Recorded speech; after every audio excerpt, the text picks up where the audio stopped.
Got it.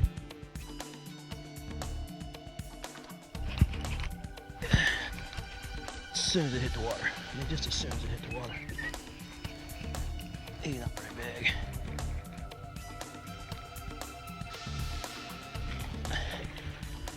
Tell you what, another really important thing when you're fishing like this in that heavy cover with topwater bait, I don't care where you are, I beef up my rod. I go to a pitching rod. I know it's harder to work the bait with a pitching rod, but you got so much more power to turn the fish.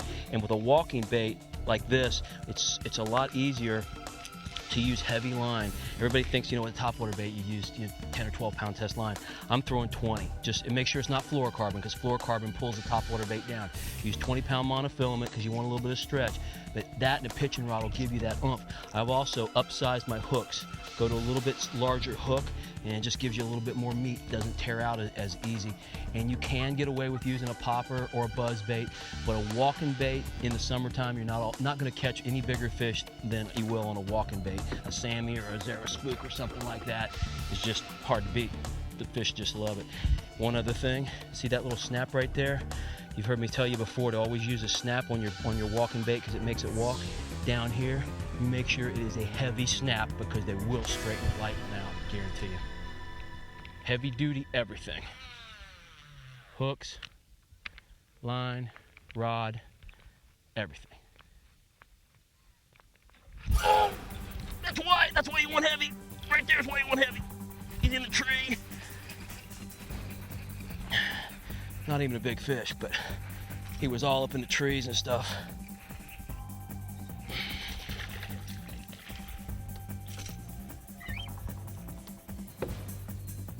This is fun. Can you imagine bringing your kid down here? A kid that gets to catch, you know, a few fish here and there if he's lucky. He might catch 30 or 40 bass in a day. Might get a 9 or 10 pounder. It's just a trip of a lifetime. Trip of a lifetime, even for an old guy like me.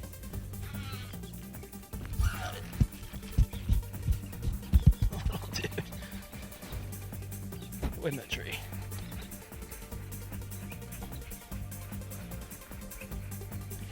Whoa.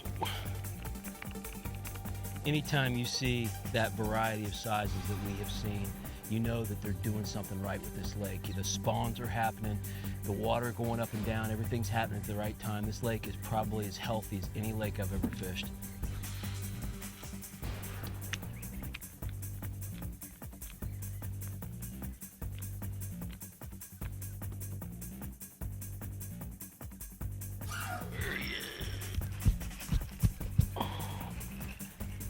I always get nervous when I throw between those trees, but they're so appealing. You know, you want to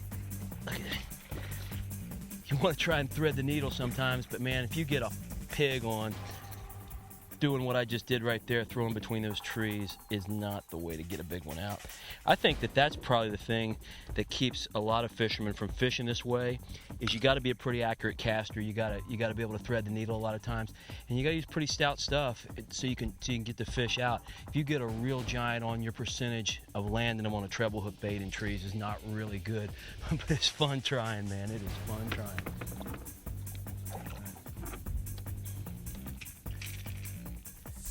Anglers Inn on El Salto typically was only open about 9 months a year. They'd always close down late June, July, and August because it's the start of the rainy season and into the rainy season, even into September. They open back up about mid-September. But now they're literally running their operation year-round.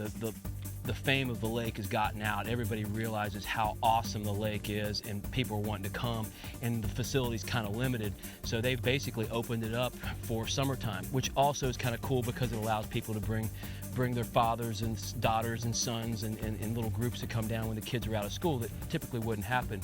And when you think of Mexico, you're thinking about just sweltering heat in July, but it's actually more comfortable now than it is in April and May because you got the cloud cover. Oh my gosh! What a strike! What a strike! That's grande, buddy. That's a big one. Oh, baby! Want to net this one? Oh, it's right there, right there, right there. Look at it, look at it. That's a nice one. Need the net? Yeah. We'll net this bad boy. Fish. Alfonso's the man. He's gonna net that one. What do you think of that one on a topwater plug? Huh? On a topwater bait. Look at that. Look at that. What a pig on a topwater bait. That has gotta be right up there with one of the biggest bass I've ever caught on a topwater plug in my life. And you saw it. Dude, I can't. How can you verbalize that? How you saw it? You saw it. How can you verbalize that? That's a 9-pounder, man. His eyeballs are big as mine. Look at that.